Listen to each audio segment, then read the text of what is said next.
नमस्कार दोस्तों। The Indian express analysis में आपका स्वागत है।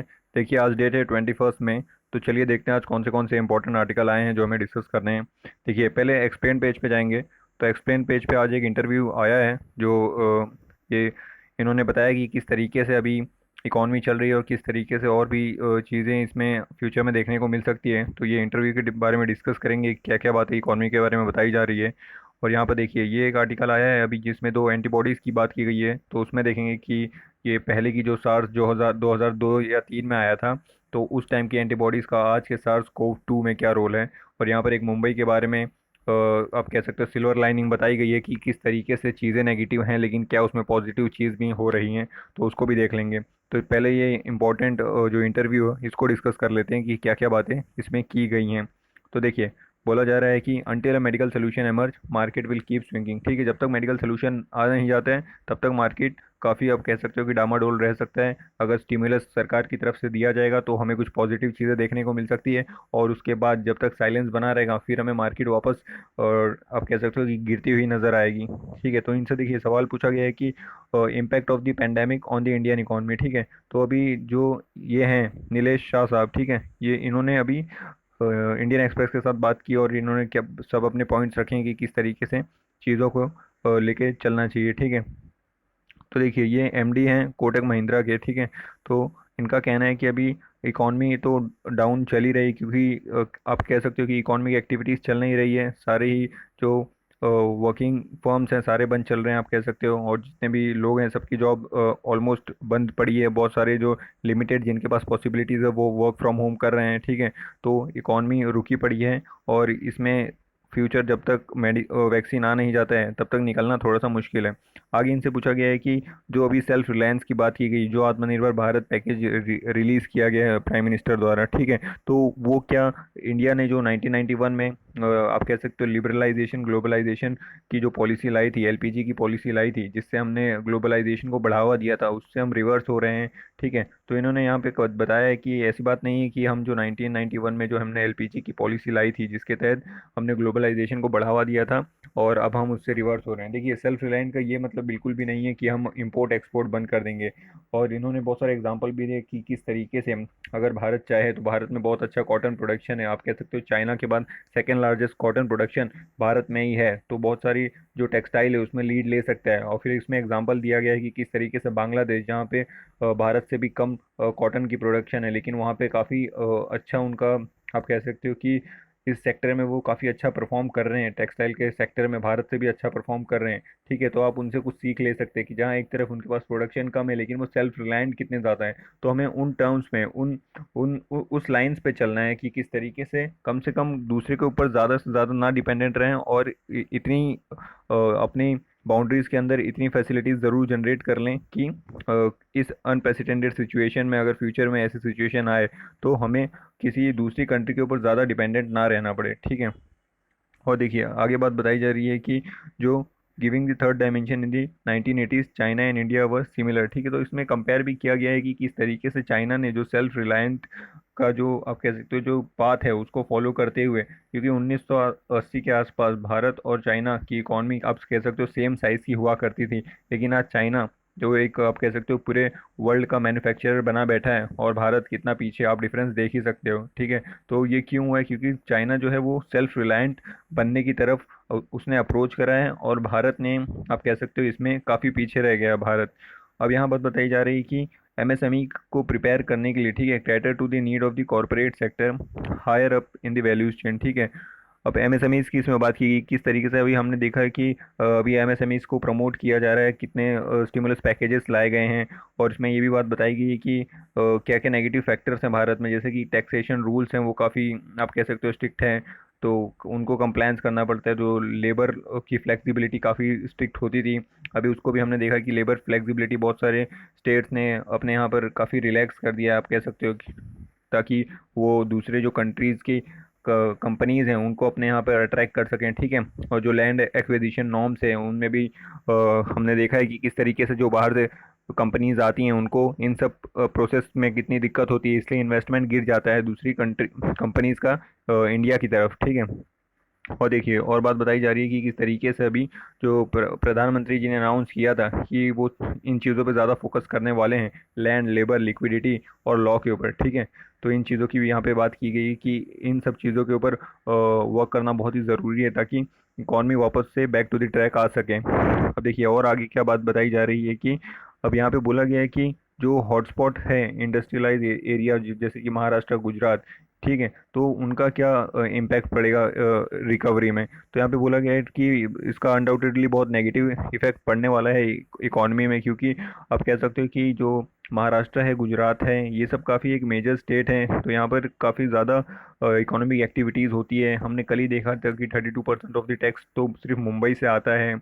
और यहाँ पर कुछ मॉडल्स की बात की गई है कि किन मॉडल्स को आप लेकर चल सकते हो ताकि इसको कंटेन किया जा सके। जैसे कि साउथ कोरियन मॉडल की बात की गई है कि साउथ कोरियन मॉडल क्या है, वहाँ पर रैंडम टेस्टिंग की गई है काफ़ी लार्ज लेवल पे, तो हमें यहाँ पर भी काफ़ी लार्ज लेवल पे रैंडम टेस्टिंग करना पड़ेगा। और लॉकडाउन का एक मॉडल है, जो लॉकडाउन का मॉडल हम फॉलो कर ही रहे हैं। और थर्ड बात की गई है जापानीज़ मॉडल की कि जापान में किस तरीके से हाइजीन को कितनी ज़्यादा इंपॉर्टेंस दी जाती है। वहाँ पे जो मास कल्चर है वो पहले से ही प्रिवेलेंट है, इसलिए वहाँ पर स्टार्टिंग में इसका वायरस का इम्पैक्ट इतना ज़्यादा देखने को मिला नहीं था। तो इनका कहना है कि इन तीनों ही चीज़ों को भारत को फॉलो करके चलना चलना चाहिए, ठीक है। और देखिए और आगे बात बताई जा रही है कि on whether there is a greater need to give fiscal support not just to the industries but to large percentage of the worker। तो यहाँ पे कहा गया है कि सिर्फ इंडस्ट्रीज को ही नहीं, जो वर्कर सेक्शन है उनको भी आप कह सकते हो कि स्टिमुलस पैकेज देने की ज़रूरत है, क्योंकि जब वर्कर के हैंड में मनी आएगी तब जाके ही डिमांड क्रिएट होगी, तब जाके ही जो इंडस्ट्रीज है आप उनको स्टिमुलस दोगे तब वो प्रोडक्शन करेंगे, तभी वो प्रोडक्शन का कंजम्पशन हो पाएगा।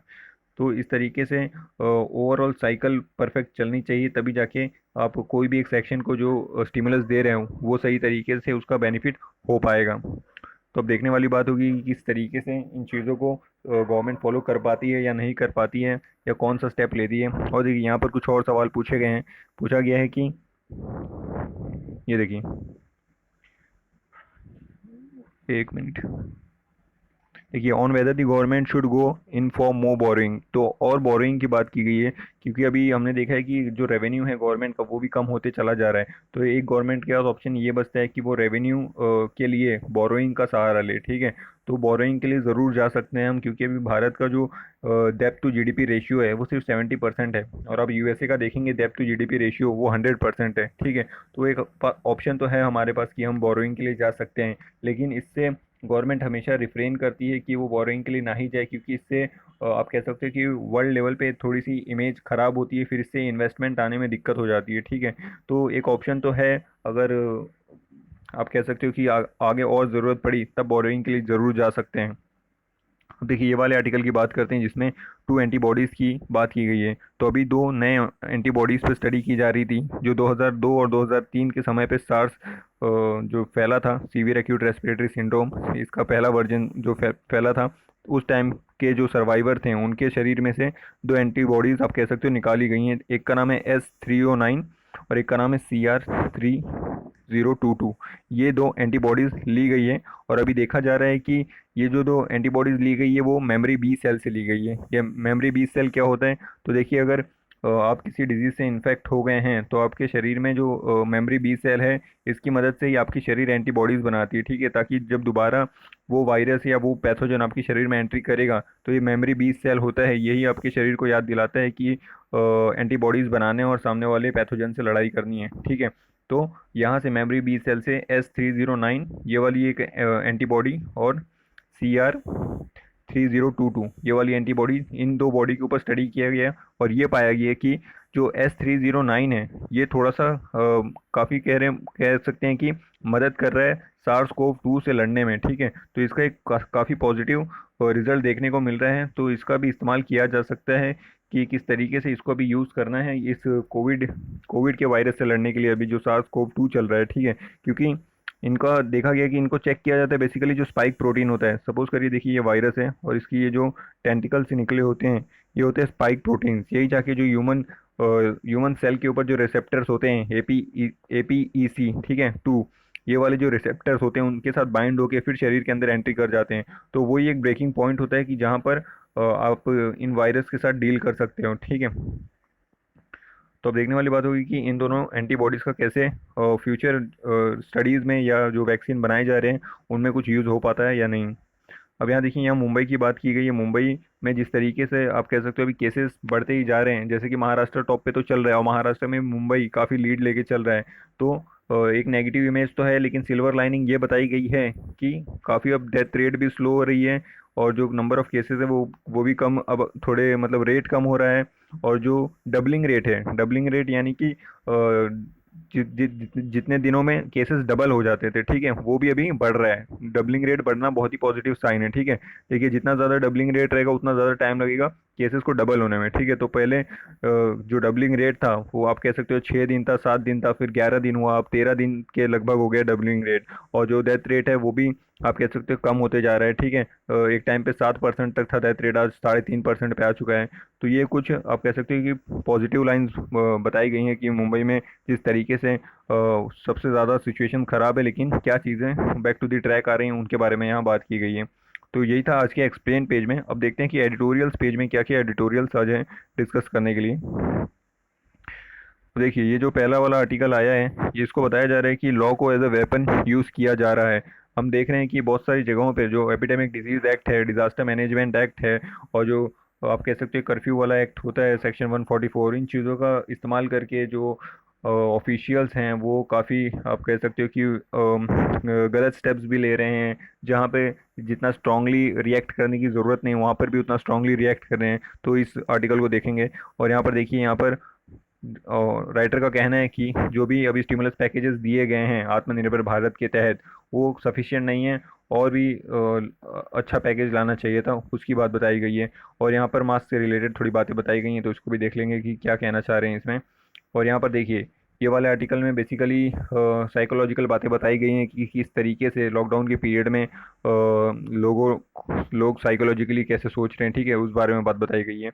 और ये वाला आर्टिकल बता रहे हैं कि यूबिक्विटस टेस्टिंग के बारे में बात बताएगी कि ये कितना ज़्यादा अभी इम्पोर्टेंस है, कि ज़्यादा से ज़्यादा लार्ज लेवल पे टेस्टिंग करना कितना इम्पोर्टेंस है। तो उसके बारे में इस आर्टिकल में बात की गई, उसको उसको देखेंगे अच्छे से कि क्या प्लस है क्या माइनस है, अगर नहीं करेंगे तो क्या दिक्कत है। और यहाँ वाई टू के एक नया कंसेप्ट यहाँ पे आज आपको सीखने को मिलेगा, तो इसको देखेंगे Y2K की क्या होता था, ठीक है।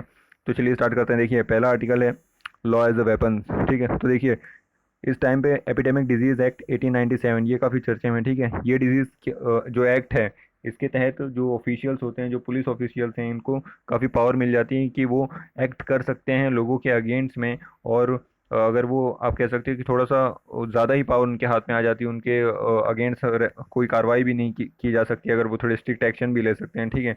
तो अभी देखिए, यहाँ पर बेसिकली एग्जाम्पल दिया गया है जो उत्तर प्रदेश के कांग्रेस चीफ हैं अजय कुमार लल्लू साहब का, ठीक है। तो इनके अगेंस्ट अभी कैसे वहाँ पर कार्रवाई की जा रही है, इसका पॉइंट लेके एपिडेमिक डिजीज एक्ट 1897 का ये पॉइंट उठा के, क्योंकि वहाँ पे भी जो माइग्रेंट लेबरर हैं उनको बसेस से भेजा जा रहा था, लेकिन फिर इनके अगेंस्ट चार्जेस लगा दिए गए कि ये फेक इंफॉर्मेशन दे रहे हैं और प्रोटोकॉल का बराबर से आप कह सकते हैं कि फॉलो नहीं कर रहे हैं। तो इनको अरेस्ट कर लिया गया इस डिजीज़ ये वाली जो एक्ट है इसका आप कह सकते हो प्रोविज़न देकर, ठीक है। और आगे बात बताई गई है कि इस तरीके से ये इम्पोर्टेंट तो है कि आप इस तरीके से स्ट्रिक्ट मेजर्स लीजिए, लेकिन आपको पब्लिक को कॉन्फिडेंस में लेके ये फॉलो करना पड़ेगा। ऐसा नहीं कि आप पब्लिक को अंडर थ्रेट करके ऐसे स्ट्रिक्ट मेजर्स लेंगे। देखिए, clause 4 of the epidemic act की बात बताई गई है कि action taken under the law are provided immunity from legal proceeding, ठीक है। तो जो ऑफिशियल्स हैं इसके अंडर एक्शन लेंगे वो इससे इम्यून है, उनके अगेंस्ट लीगल प्रोसीडिंग्स नहीं की जा सकती, ठीक है। तो आप कह सकते हो कि कोई भी उनको कोई आंसरेबल नहीं है, वो किसी को उनको जवाब नहीं देना है किस किस बेसिस पे आपने इस तरीके का एक्ट किया है, ठीक है। तो लेकिन आपको undertaken in a good faith, ये गुड फेथ में बनाया गया था, तो आपको उसकी आप कह सकते हो कि रिस्पेक्ट करनी चाहिए, और जहाँ एसेंशियल है, जहाँ नीड है, उस तरीके के ही स्टेप्स लेने चाहिए। अब देखिए, इसमें बात बताई गई है कि एक toxic mix of the disaster management act 2005 का है, फिर सेक्शन 144 ऑफ सीआरपीसी का है, फिर एपिडेमिक एक्ट ऑफ 1897 का है। इन सबको सेडिशन लॉ बनाने की तरह देखा जा रहा है, ठीक है। जैसा कि सेडिशन लॉ क्या था, हमने देखा था जो कॉलोनियल टाइम चलता था, तब कोई भी अगर ब्रिटिश गवर्नमेंट के अगेंस्ट बोलता था तो उसको सीधा ही आप कह सकते हो कि सज़ा दे दी जाती थी। ना वो वकील कर सकता था, ना कोई अपील कर सकता था कोर्ट्स में। तो अभी गुजरात गवर्नमेंट भी इसी आप कह सकते हो कि इसी तरीके की स्टेप्स ले रही है। फिर हिमाचल प्रदेश में भी ऐसे स्टेप्स देखने को मिल रहे हैं। ठीक है। अब देखिए बाल गंगाधर तिलक की बात बताई गई है कि उनको भी कैसे सेडिशन के चार्ज में अरेस्ट किया गया था 1897 में, जब उन्होंने गवर्नमेंट का अगेंस्ट बोला था, जब वहाँ पर ब्यूबोनिक प्लेग फैल चुका था। तो बेसिकली बताया जा रहा है कि किस तरीके से कॉलोनियल रूल आप कह सकते हो कि रिप्रेजेंट किया जा रहा है। तो इसके ऊपर ध्यान देने की ज़रूरत है कि जो रूल बनाए गए हैं वो पब्लिक वेलफेयर के लिए बनाए गए हैं। तो आप उनको इस तरीके से मत यूज़ करिए कि आप यहाँ पर पब्लिक का ही आप शोषण करने लगें। ठीक है। अब यहाँ पर देखिए ये वाला बताया जा रहा है कि फुलर सपोर्ट, यानी इसमें बताया गया है कि जो अभी गवर्नमेंट ने रिलीफ पैकेज लाए हैं इसको री एग्जामाइन करिए। ये बेसिकली इसमें जो कैलकुलेशन है उसके ऊपर इन्होंने बोला है कि जो 10% बता रही है गवर्नमेंट कि उन्होंने 10% ऑफ द जीडीपी स्पेंड किया है, लेकिन यहाँ पर राइटर का कहना है कि अगर आप एक्चुअली देखेंगे तो ये सिर्फ 1% ऑफ द जीडीपी है, यानी बहुत ही ज़्यादा कम है। ठीक है। क्योंकि इसमें बहुत सारे जो स्कीम्स है वो पहले की स्कीम्स है और बहुत सारे सिर्फ क्रेडिट गारंटी स्कीम्स हैं। तो जो फिजिकल आप कह सकते हो मॉनिटरी टर्म्स में बात करेंगे तो 1% ऑफ द जीडीपी ही निकल के आता है जो एक्चुअल फिजिकल आउटगो हो रहा है। ठीक है। तो इसको आपको और भी ज़्यादा पैकेज देने की ज़रूरत है, क्योंकि अभी बहुत ही ज़्यादा अनप्रेसिडेंटेड टाइम चल रहा है। जितना ज़्यादा ही आप पॉजिटिव तरीके में स्पेंड करोगे उतना ही बेनिफिशियल होगा, उतना जल्दी economy back to the track आ पाएगी। और जो अभी हमें देखने को मिल रहा है जितनी क्राइसिस हो रही है जो ग्राउंड ग्राउंड लेवल पे हम देखेंगे वो थोड़ी सी कम हो सकती है। देखिए all option including the possibility of the क्या कहते हैं मोनिटाइजिंग डेफिसिट। ठीक है। तो जो आरबीआई के द्वारा पैसे प्रिंट करने की बात है और may have be on the table. ठीक है। तो वो सब भी एक ऑप्शन है। Major announce so far unlikely to change the near term growth outlook meaningfully. ठीक है। तो ये सब जो ऑप्शन है ये सब के भी प्रोज और कॉन्स दोनों है। देखिए अगर जो आरबीआई है वहाँ से पैसे प्रिंट तो कर लेंगे आप, ठीक है, लेकिन प्रिंट करने के बाद अगर आप सबको इक्वली बांट भी देंगे तो उसका इतना बेनिफिशियल आउटकम निकल के आना मुश्किल है, क्योंकि सब वापस से वापस उसी ग्राउंड लेवल पे आ जाएंगे। ठीक है। क्योंकि सबका अभी जो बेस है अभी तो सबके आप कह सकते हैं अनइक्वल इनकम है, लेकिन अगर आप आरबीआई से प्रिंट करवाओगे फिर सबको एक fix amount of the money बांट दोगे, ठीक है, तो वापस से जो बेस है वो वही हो जाएगा, तो इन्फ्लेशन बढ़ने के चांसेस ज़्यादा हो जाएंगे। तो उसके भी नेगेटिव साइड बताई गई है इसमें। तो वही बोला जा रहा है कि आपको सही तरीके से जो फिजिकल स्टिमुलस आप ले रहे हैं सही तरीके से और एक अच्छा और हाई लेवल का फिजिकल स्टिमुलस पहुंचाना चाहिए। आपने जो अभी पहुंचाया है वो कम पहुंचाया है, ऐसा यहाँ पर ऑथर के व्यूज़ हैं। अब देखिए यहाँ पर मास की बात की गई है। ये आर्टिकल वैसे इतना इंपॉर्टेंट है नहीं, लेकिन बेसिकली क्या बताया गया है वो बता देता हूँ कि किस तरीके से अभी मास का जो कल्चर है वो काफ़ी प्रिवेलेंट हो रहा है। तो इसमें बहुत सारी जो टेक्नोलॉजीज़ है उसके हिंड्रेंस की बात बताई गई है। किस तरीके से अभी जो फेशियल रिकग्निशन जो टेक्नोलॉजीज़ काफ़ी चर्चे में आ रही थी और उनका यूज़ काफ़ी बढ़ रहा था। ठीक है। तो अभी मास्क पहनेंगे तो इससे लोगों की आइडेंटिटी छुप जाएगी ना, तो कैमरे वगैरह का जो यूज़ होता था वो काफ़ी आप कह सकते हो कि उसके अगेंस्ट में ये वाला कल्चर काम करेगा।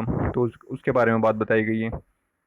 अब ये वाले आर्टिकल में देखिए क्या बात बताई गई है। यहाँ पे यूबिक्विटस टेस्टिंग यानी टेस्टिंग लार्ज लेवल पे करने की बात की गई है कि कितना इम्पोर्टेंट है। अभी देखिए हमारे देश में 1 लाख का आंकड़ा क्रॉस हो गया है और जहाँ 135 करोड़ की जनता रहती है वहाँ पर टेस्टिंग रेट इतना हाई लेवल पे नहीं चल रहा है जितना होना चाहिए था, क्योंकि टेस्टिंग से ही हमें रियल डाटा मिल पाएगा कि एक्चुअल में सिचुएशन चल क्या रही है और फिर उस हिसाब से ही हम पॉलिसीज़ वगैरह बना के कैसे इससे बाहर निकलना है उसके ऊपर काम कर पाएंगे। अब देखिए ये क्या कह रहे हैं, the virus currently has no effective treatment and safe vaccine is possible a year away. ठीक है। यानी 1 साल लग सकता है या फिर और भी ज़्यादा टाइम लग सकता है वैक्सीन आने में। और more over even recovery from the infection doesn't guarantee immunity for the further infection. और जितने भी रिकवर होके आ रहे हैं ऐसा गारंटी नहीं है कि वो फर्दर री इन्फेक्ट ना हो, क्योंकि हमने देखा है कि बहुत जगह जो टेस्टिंग है उसमें ये भी एरर देखने को मिल रहा है। जो रिकवर होके आ रहे हैं तो उनको दोबारा टेस्ट किया जा रहा है, लेकिन रिकवर होने के बाद जो डेड वायरस है वो भी अगर शरीर में है तो एक फॉल्स पॉजिटिव और फॉल्स नेगेटिव की बात हमने देखी थी। फॉल्स पॉजिटिव मतलब कि अगर वायरस डेड भी है वो एक्चुअल में पॉजिटिव नहीं है बंदा, लेकिन पहले इन्फेक्टेड था फिर रिकवर हुआ, लेकिन शरीर में डेड वायरस होने की वजह से जो डिटेक्टिंग किट्स है वो पॉजिटिव उसको बता ही रही। तो इस तरीके से फॉल्स पॉजिटिव भी देखने को हमें मिल रहे हैं। तो ये सब कंसर्न्स की बात की गई है कि इसको भी हैंडल करने की ज़रूरत है। और जो RT-PCR है उनकी बात की गई है कि किस तरीके से हमने स्टार्टिंग में देखा, जो RT-PCR है वो 4,500 रुपये तक चार्ज कर रहा था, ठीक है। और अभी इसको कम करके 1,000 2,500 तक की लाने को देखा जा रहा है। लेकिन ऑथर का कहना है कि इसको कम से कम आपको 500 रुपये तक लेके आ जाना चाहिए, ताकि ये सभी लोग करा सकें। और इसमें अगर आप एक लार्ज लेवल पे टेस्टिंग करेंगे तो 2.5% ऑफ द GDP खर्चा हो सकता है। लेकिन आपको ये नहीं देखना है कि 2.5% ऑफ द GDP जा रहा है। अगर आप टेस्टिंग नहीं कराओगे तो जो आपको पे करना पड़ेगा वो इससे भी बहुत ज़्यादा हो सकता है, ठीक है। तो 2.5% ऑफ द GDP खर्च करने में आपको बिल्कुल भी पीछे हटना नहीं चाहिए। अब देखिए यहाँ पे बात की जा रही है, presently third of all authority testing lab are concentrated in 3 state. देखिए यहाँ पर ये भी एक इनक्वालिटी देखने को मिल रही है, जो भी टेस्टिंग लैब्स हैं वो है तो कम, और जो भी कम है वो भी आप कह सकते हैं कि इक्वली स्प्रेड नहीं है ऑल ओवर द कंट्री में। कुछ ही राज्यों में है, कुछ राज्यों में नहीं है, ठीक है। तो आपको प्राइवेट सेक्टर को इंसेंटिवाइज करना पड़ेगा, इसमें प्राइवेट सेक्टर को लेके आना पड़ेगा कि प्राइवेट सेक्टर भी आए, ताकि ज़्यादा से ज़्यादा टेस्टिंग आप कह सकते हो कि लेबोरेटरीज खुल सके, ज़्यादा से ज़्यादा लेवल पे टेस्ट हो सके। और आपको जो चीपर और फास्ट टेस्टिंग मेथड है उसको भी डेवलप करने के लिए R&D पे खर्चा करना पड़ेगा, ठीक है। और जो R&D पे जब आप खर्चा करेंगे तो इससे बेनिफिट एक ये मिलेगा कि एक मास हायरिंग कर सकोगे आप, ताकि जब ऐसे टेस्टिंग किट्स डेवलप हो जाएंगे, उसके बाद जब टेस्टिंग बढ़ेगी लार्ज लेवल पे तो टेस्टर्स लगेंगे, ट्रांसपोर्ट करने के लिए ट्रांसपोर्टेशन लगेगा, फिर कॉन्टैक्ट ट्रेसिंग करने के लिए वहाँ पे भी मैन फोर्स की ज़रूरत पड़ेगी। तो अनएम्प्लॉयमेंट को भी आप यहाँ पे डील कर सकते हैं और काफ़ी एम्प्लॉयमेंट बढ़ा सकते हैं। तो वो भी एक पॉजिटिव फैक्टर देखने को मिलेगा अगर हम टेस्टिंग रेट के ऊपर और बहुत ज़्यादा टेस्टिंग करने के ऊपर ध्यान देंगे तो, ठीक है। तो काफ़ी ज़्यादा इंपॉर्टेंट है कि किस तरीके से टेस्टिंग को बढ़ाया जाए। और यहाँ पे बोला गया है कि किस तरीके से जो Y2K इवेंट हुआ था उस वैसा ही इवेंट ये भी साबित हो सकता है, ठीक है। देखिए what Y2K scars did for the Indian IT, उस तरीके का ही जो डर अभी हमें हमें इस डिजीज़ के अगेंस्ट है, तो उस टेस्टिंग को बढ़ा के हम उस तरीके का ट्रांजिशन ला सकते हैं। Y2K इवेंट क्या था, जब 2000 वाली सेंचुरी चालू होने वाली थी, यानी 21st सेंचुरी जब स्टार्ट होने वाली थी, तो पहले हम 90s में जी रहे थे, तो तब जितनी भी प्रोग्रामिंग्स वगैरह थी वो उस डेट के हिसाब से हुआ करती थी, ठीक है। 1999 पकड़ लीजिए, तो डेट्स लिखी जाती थी किस तरीके से, लास्ट की 2 डिजिट को कंसिडर किया जाता था, ये चारों डिजिट नहीं लिखी जाती थी ताकि मेमोरी बचाई जा सके, ठीक है। तो फिर जब ट्रांजिशन पीरियड आने लगा, जब 21st सेंचुरी आने लगी, तब ये दिक्कत देखने को मिली कि हो सकता है कि फ्यूचर में हम सिर्फ ये लास्ट के 2 डिजिट लिखेंगे तो जो प्रोग्राम है वो आइडेंटिफाई नहीं कर सके सही तरीके से कि हम किस डेट की बात कर रहे हैं। तब Y2K जो इवेंट हुआ था, तब जो IT सेक्टर में बहुत बड़ा चेंज आया था, फिर इसको सॉल्व किया गया था। तो एक पॉजिटिव चेंज IT सेक्टर में उस समय हमें देखने को मिला था। तो वही बात की गई है कि सेम लेवल का चेंज हमें अगर आप टेस्टिंग बढ़ाओगे तो उस तरीके का पॉजिटिव चेंज देखने को मिल सकता है सोसाइटी में, ठीक है। और यहाँ देखिए ये साइकोलॉजिकल आर्टिकल है कि बताया गया किस तरीके से काफ़ी लोग फ्रस्ट्रेट हैं इस लॉकडाउन के पीरियड में। तो इन्होंने वही कहा है कि आपको मतलब एग्जांपल दिया गया है, माइथोलॉजिकल एग्जांपल दिए गए हैं, भगवत गीता वगैरह के बारे में बात की गई है कि किस तरीके से आपको उन सब अपने जो ट्रेडिशन है, अपने जो माइथोलॉजिकल स्टोरीज हैं उनसे लेसन्स लेके कैसे खुद को कंट्रोल में रखना है, खुद के ऊपर कंट्रोल पाना है, ठीक है।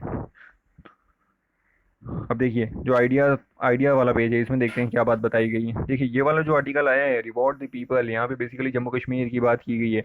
हम देख रहे हैं कि जम्मू कश्मीर में जो 4G सर्विस है उसका डिनायल देखने को मिल रहा है, क्योंकि वहाँ पे बात की जा रही है कि जो पाकिस्तान वाला साइड है वहाँ से टेरर अटैक होते रहते हैं, इसलिए 4G सर्विसेज अगर चालू कर देंगे तो उनका कम्युनिकेशन बढ़ जाएगा। जो आप कह सकते हो कि कश्मीर में अगर उनके कोई आप कह सकते हो जो मैसेज वगैरह देते हैं तो उनके साथ उनका कम्युनिकेशन बढ़ जाएगा। तो ये भारत के लिए नेशनल सिक्योरिटी का इशू हो जाता है, इसलिए हमने वहाँ पर 4G सर्विसेज का डिनायल कर दिया है और सिर्फ 2G सर्विसेज एलोकेट कर रखी है। तो यहाँ पर जो कॉमन जनता है, जो स्टूडेंट है, जो आप कह सकते हो बिजनेस है, उनको काफ़ी दिक्कत का सामना करना पड़ रहा है, क्योंकि जहाँ रेस्ट ऑफ द स्टेट तो आप कह सकते हो कि काफ़ी एक प्रिविलेज जो इंटरनेट का है वो यूज़ कर रहे हैं, वहीं ये लोग इससे आप कह सकते हो वंचित हैं, ठीक है।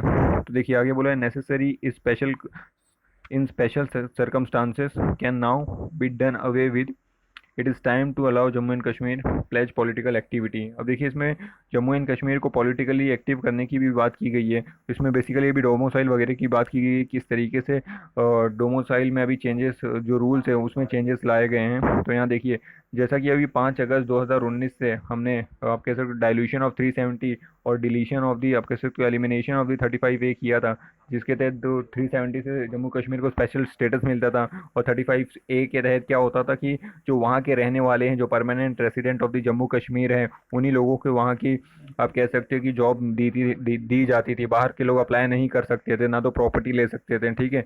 ये सब चीज़ें हुआ करती थी। और परमानेंट रेसिडेंट सर्टिफिकेट लेना पड़ता था अगर वहाँ पे आपको जैसे कि आप अगर वहाँ के आप रहने वाले हैं, ठीक है। तो ये सब एज अ वेपन देखा जाता था, ठीक है, कि ये आपको बनवाना है। तो इसके ऊपर काफ़ी पॉलिटिक्स हुआ करता था वहाँ पर।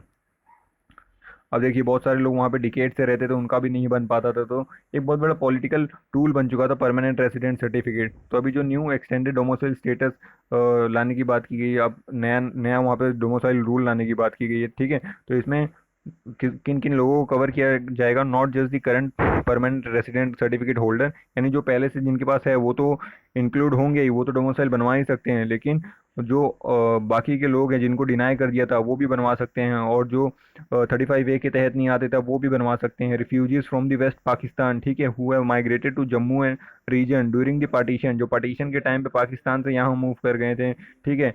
And majority of whom belong to SC caste वाले, ठीक है, will now be able to apply for the domicile, वो भी अब डोमोसाइल के लिए अप्लाई कर सकेंगे। और जो 1971 में रेफ्यूजी आए थे, बांग्लादेश वाला जो इंसिडेंट हुआ था, वो भी अब एलिजिबल हैं, ठीक है। तो काफ़ी जो आप कह सकते हो कि जिनका प्रोसिक्यूशन हुआ था, काफ़ी ज़्यादा मतलब जो सफ़र किए थे, उन लोगों को अब एक रिलीफ देखने को मिल सकता है कि उन्हें जम्मू कश्मीर में डोमोसाइल मिल सकता है। और बहुत सारे सफाई कर्मचारी जो SC कम्युनिटी से बिलोंग करते हैं, उनको भी यहाँ पर देने की बात की गई है कि डोमोसाइल के लिए वो भी एलिजिबल हो सकेंगे। और जो गुरखाज हैं, चिल्ड्रन ऑफ कश्मीरी पंडित हैं, बॉर्न आउटसाइड दी स्टेट, ठीक है, अभी उनको भी मिल सकेगा। तो बेसिकली बहुत सारे जो डिसएडवांटेज सेक्शन से जिनको वंचित कर दिया था वहाँ की रेसिडेंसी से, आप कह सकते हो सिटी जो जम्मू कश्मीर के आप कह सकते हो स्टेट डोमोसाइल से, अभी उनको मौका मिल गया है कि दोबारा से वहाँ के डोमोसाइल हो सकते हैं। और बेसिकली इसमें रूल क्या रखा गया था, क्राइटेरिया जैसे कि 15 साल आप वहाँ रहने चाहिए, या फिर आपने वहाँ से स्टडी पूरी की हो 7 साल के लिए, जिसमें 10th और 12th आपने जम्मू कश्मीर से की हो, ठीक है। तो ये सब बेसिकली और कुछ क्राइटेरियाज जो लाए गए थे। तो अब उन क्राइटेरिया को देखते हुए बाकी की क्या क्या चीज़ें हैं, उस तरीके से जाकर ये जो लोग हैं जो मैंने अभी ऊपर डिस्कस किए, वो वहाँ की आप कह सकते हो कि डोमिसाइल बनवा सकते हैं। तो ये कुछ चेंजेस अभी जम्मू कश्मीर में देखने को मिल रहे हैं। और बेसिकली इसमें और भी बात की गई किस तरीके से जम्मू कश्मीर का डिसएडवांटेज उसको फेस करना पड़ता है, कितना ज़्यादा सप्रेशन फेस करना पड़ता है। इसमें थोड़ी बहुत पास्ट की भी बात की गई है। शेख अब्दुल्ला साहब जो आप कह सकते हैं कि फारूक अब्दुल्ला जो उमर अब्दुल्ला के फादर हैं, उनके भी फादर थे। तो कैसे स्टार्टिंग में यही वहाँ के सब आप कह सकते हैं कि सुप्रीम लीडर हुआ करते थे। तो उन सब बारे में बात की, किस तरीके से तब 370 को लागू किया गया था कि जम्मू कश्मीर को स्पेशल स्टेटस मिलेगा, 35A मिलेगा, जिसके तहत जो उनके वहाँ के सिटीज़न हैं उनको आप कह सकते हो कि सिर्फ वहाँ की प्रॉपर्टी उन्हीं के पास रहेगी, और वहाँ की जो जॉब्स है उन पे भी उनका ही हक रहेगा। तो काफ़ी ऐसे इस तरीके के स्पेशल स्टेटस देने के बाद ही जम्मू कश्मीर आप कह सकते हो integral part of the India बना था। लेकिन अभी 4G सर्विसेज वगैरह के भी इशू उठ रहे हैं कि 4G सर्विसेज को भी जल्द से जल्द वहाँ पे चालू कर देना चाहिए, क्योंकि अभी हमने देखा था कि सुप्रीम कोर्ट ने इंटरनेट को फंडामेंटल राइट घोषित कर दिया था आर्टिकल 19 में। तो ये वाला आर्टिकल यही बात कर रहा था। अब देखिए ये वाला आर्टिकल क्या कह रहा है, ये वाला बेसिकली अभी जितने भी रिलीफ जो हमने अभी तक डिस्कस किए हैं, काफ़ी रिलीफ पैकेजेस डिस्कस किए हमने, तो उनके ही ये तारीफ की बातें कर रहे हैं कि किस तरीके से काफ़ी अच्छा स्टेप लिया गया है गवर्नमेंट के द्वारा, ठीक है। तो देखिए ये आर्टिकल कैसे कह रहा है कि अभी जो प्रेजेंट सिचुएशन है, ये जो कह सकते हो 90s में जो एशियन क्राइसिस आया था, और जो फिर 2008 में ग्लोबल हमने फाइनेंशियल क्राइसिस देखी, उससे भी ज़्यादा सीवियर क्राइसिस आज की डेट में देखने को मिल रहा है। तो ऐसे टाइम पे जो अभी गवर्नमेंट के पैकेजेस आए हैं वो काफ़ी अच्छे पैकेजेस हैं। तो डिस्कस करते हैं कि किस बारे में बात की गई है। तो देखिए पहला पॉइंट ये बता रहा है जो भी फूड सिक्योरिटी है, जो फार्मर इनकम आप कह सकते हो कि फार्मर इनकम सपोर्ट के लिए हमने देखा है कि किस तरीके से अभी काफ़ी ज़्यादा पैकेज फार्मर्स को दिए गए हैं कि उनको भी क्रेडिट मिलेगा, और उनके जो फार्म गेट्स हैं उनके इंफ्रास्ट्रक्चर के लिए पैकेजेस अनाउंस किए गए थे, ठीक है। 1 लाख करोड़ के पैकेजेस फार्मिंग सेक्टर के लिए अनाउंस किए गए थे। फिर पॉजिटिव साइड ये भी देखने को मिली है कि हमने इससे पहले एक सक्सेसफुल हार्वेस्टिंग राबी क्रॉप का सीज़न देखा है कि इससे पहले जो राबी सीज़न गया है उसमें अच्छा प्रोडक्शन हुआ है, तो फूड सिक्योरिटी का भी इशू है नहीं। तो वो एक पॉजिटिव साइड है। दूसरी बात ये बताई गई है कि इफ़ेक्टिवली प्रिवेंट दी जो कैश और लिक्विडिटी का क्रंच है उसको इफेक्टिवली प्रिवेंट कर रहे हैं, ठीक है। और जो इंसॉल्वेंसी और बैंकरप्सी है उसको भी अभी डिले करेंगे, क्योंकि अगर जो कैश क्रंच हो जाता तो उसकी वजह से भी इंसॉल्वेंसी और बैंकरप्सी हो सकती थी, ठीक है। मतलब कि लोगों के पास जब कैश होता नहीं तो काफ़ी कुछ उनके जो बिजनेस है वो रुक जाते थे। तो अभी एक चीज़ ये भी देखी गई कि किस तरीके से मॉरेटोरियम लगाया गया था, जितने भी डेप्थ लिए गए हैं उनके रिटर्न करने में। हमने देखा किस तरीके से पहले 3 महीने का भी गवर्नमेंट ने मॉरेटोरियम लगाया था कि 3 महीने तक आपको जो आपने बोरो किया है उसको पे बैक करने की ज़रूरत नहीं, आपको 3 महीने का रिलैक्सेशन दिया जाएगा। तो इससे काफ़ी एमएसएमईज को फ़ायदा हुआ था, ठीक है। काफ़ी लोग इससे आप कह सकते हो कि रिलैक्स हुए थे। और एक फंड ऑफ फंड रिलीज़ किया गया था जिसके तहत फंड ऑफ फंड क्या होगा।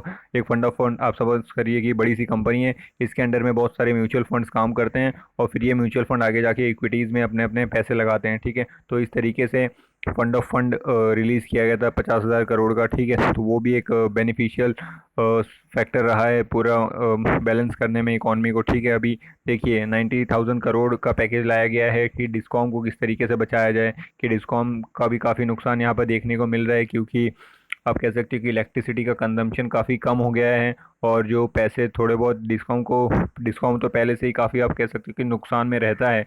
लेकिन जो भी गाड़ी पे चल रही थी इसकी बात, वो भी काफ़ी अब नुकसान में जाने लगा था। जो भी बेसिकली थोड़े बहुत पैसे आते थे अभी कोविड-19 की वजह से वो भी काफ़ी कम आने लगे थे इसको, ठीक है। तो फिर ये फर्दर कैसे जो पावर जनरेटर कंपनीज है जैसे एनटीपीसी है उनको कैसे पे कर पाता, तो उसके लिए बहुत ज़्यादा दिक्कत हो जाती है डिस्कॉम के लिए। तो 90,000 करोड़ का पैकेज दे के इन्होंने ना कि डिस्कॉम को ही बचाया है बल्कि एनटीपीसी जैसी कंपनीज को भी बचा लिया है, ताकि उनको भी थोड़े बहुत जो लिक्विडिटी है वो मिलती रहे। और पूरा जो साइकिल है, क्योंकि इलेक्ट्रिसिटी से फर्दर जो भी उनसे कनेक्टेड है वो सब सेक्टर ग्रो कर पाएंगे, ठीक है। तो सब कुछ एक दूसरे के ऊपर डिपेंडेंट है। Sir, third set of measure बताई गई है कि improve the ecosystem of the private producer. जो प्राइवेट प्रोड्यूसर एग्रीकल्चर और मैन्युफैक्चरिंग दोनों को ही सपोर्ट किया गया है, ठीक है।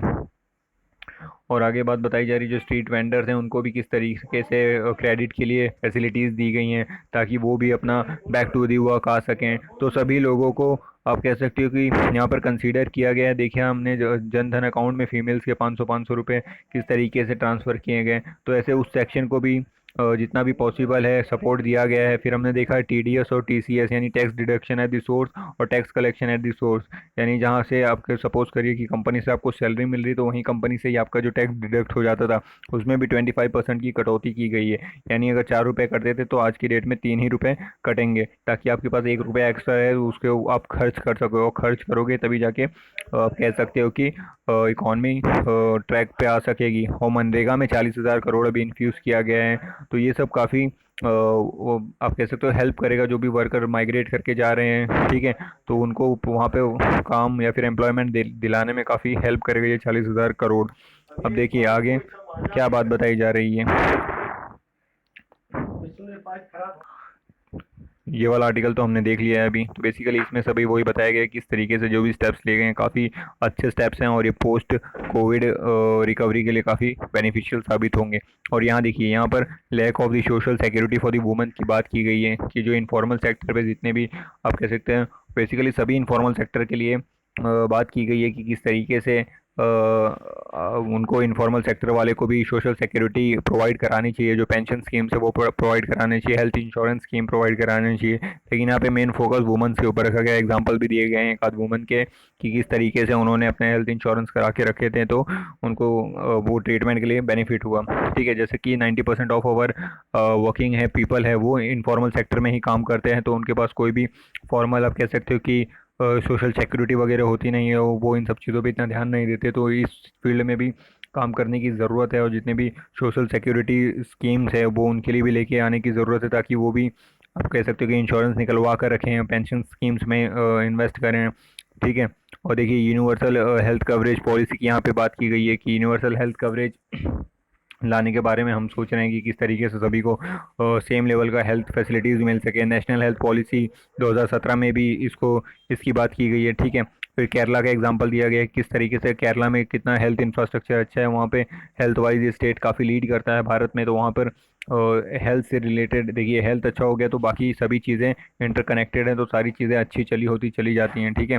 हेल्थ अच्छा है तो ह्यूमन का प्रोडक्टिविटी बढ़ जाता है, तो ओवरऑल देखा जाए कितना ज़्यादा वो प्रोडक्टिव बन जाएगा, फिर ओवरऑल तो इकोनॉमिकली बेनिफिशियल है ही। फिर प्रधानमंत्री जन आरोग्य योजना, इन सब तरीकों के जो आयुष्मान भारत है, ये सब कैसे एक कह सकते हो कि एक हेल्थ इंश्योरेंस की तरह काम कर रहा है, तो इन सब चीज़ों को और बढ़ावा देना चाहिए। और इस तरीके से किस तरीके से आप कह सकते हो कि जो वुमेन्स हैं उनको भी इनफॉर्मल सेक्टर में जो काम कर रही हैं, कि किस तरीके से उनको भी आप कह सकते हो कि सोशल सिक्योरिटी स्कीम्स में कवर किया जाए, और एक आप कह सकते हो कि सेफ फ्यूचर की तरफ बढ़ा जाए उनके भी, ठीक है। अब आगे न्यूज़ वाले सेक्शन देखते हैं।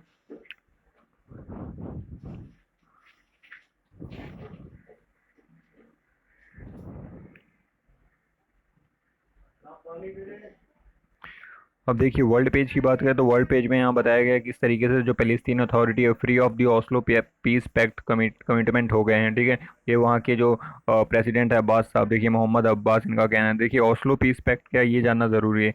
ओस्लो पीस पैक्ट एक पैक्ट है जिसके तहत इसराइल और फलिस्तान जो कन्फ्लिक्ट में है काफ़ी टाइम से एक दूसरे के साथ, ठीक है, तो उन दोनों के बीच में किस तरीके से पीस मेंटेन करके रखना है, वो है ओस्लो पीस पैक्ट। ओस्लो नाम क्यों रखा गया है, क्योंकि ये जो ट्रीटी साइन हुई थी वो नॉर्वे के कैपिटल ओस्लो में हुई थी, ठीक है। इसलिए इसका नाम आप कह सकते हो कि ओस्लो पीस पैक्ट रखा गया था।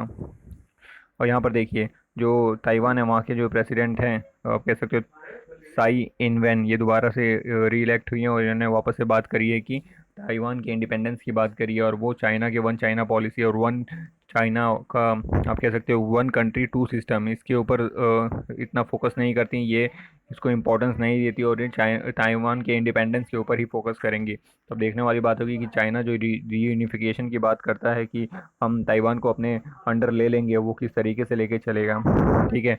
और यहाँ पर देखिए बात की जा रही है कि किस तरीके से 3 मंथ के लिए मॉरेटोरियम और बढ़ा दिया जाए। जो पहला मॉरेटोरियम लाया गया था मार्च में, वो लाया गया था कि मई 31 तक चलेगा, ठीक है। तो लेकिन अभी मार्च अप्रैल में, ठीक है, 3 महीने हो गए और अभी भी लॉकडाउन ख़त्म होता दिखाई नहीं दे रहा है, इसलिए 3 महीने का और मॉरेटोरियम हटा दिया जाए, ताकि 3 महीने और अगर कंपनीज अपना जो डेप्ट है उसको पे ना करे तो उनको एनपीए ना डिक्लेयर किया जाए, ठीक है। एनपीए कहता क्या होता है, नॉन परफॉर्मिंग एसेट्स, यानी 90 दिनों तक अगर आपने लोन पे बैक नहीं किया तो आप एनपीए डिक्लेयर कर दिए जाते हो, ठीक है। तो अभी 31 अगस्त तक की मोहलत मिल सकती है, ऐसी बात बताई जा रही है। अब देखिए एक कंसेप्ट होता है फोर्स मैज्योरे। फोर्स मैज्योरे की बात की गई है कि ये भी बहुत सारी जगह भी इस्तेमाल किया जा रहा है, क्योंकि कोविड 19 एक ऐसा अनप्रेसिडेंटेड सिचुएशन है कि इसमें जो कमिटमेंट्स होते हैं हो सकता है बहुत सारी कंपनीज अपने कमिटमेंट पूरे ना कर सके, तो उनके अगेंस्ट लीगल एक्शन नहीं लेना चाहिए, इसलिए फोर्स मैज्योरे साइन करना ज़रूरी हो जाता है, ठीक है।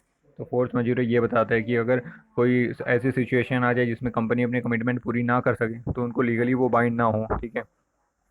और देखिए और क्या बात बताई जा रही है, देखिए मॉन्सेंटो मॉन्सेंटो एक कंपनी है जो आप कह सकते हैं कॉटन फील्ड में काम करती है। कॉटन के जो आप कह सकते हो कि जो हाइब्रिड वर्जन है बीटी कॉटन होते हैं उनके सीड्स वगैरह बेचती है, तो इसकी एक मोनोपॉलिसी हो गई है इंडियन मार्केट में। तो अभी बहुत सारे जो फील्ड के आप कह सकते हो उस फील्ड के प्लेयर्स हैं, ठीक है, तो हैदराबाद ने भी अभी इसके अगेंस्ट हाई कोर्ट में कह सकते हो कि आपने अपील की थी कि किस तरीके से इसने मोनोपोली कर रखी है, और इसने जो बीटी कॉटन के सीड्स हैं वो काफ़ी महंगे कर रखे हैं, और हर जगह अभी बीटी कॉटन के ही कॉटन उगाए जा रहे हैं। तो इसके ऊपर अभी जो हाई कोर्ट है उसने रिजेक्ट किया है मोन्टेंसो का प्ली कि जो सीसीआई है कंपटीशन कमीशन ऑफ इंडिया, इसका प्रूव किया जाए, ठीक है। तो इसने प्रूव किया तो उसने पाया कि किस तरीके से इसके सही में ये वायलेट कर रहा है जो इसका आप कह सकते हो वर्चस्व है, किस तरीके से इसने एक मोनोपॉलिसी बना रखी है और ज़्यादा पैसे चार्ज कर रहा है, ठीक है। तो ये है मोन्टेंसो का सीन। तो बेसिकली आज की न्यूज़पेपर में इतना ही है, तो चलिए इसी आज की इस वीडियो को यहीं पे समाप्त करते हैं। चलिए शुक्रिया।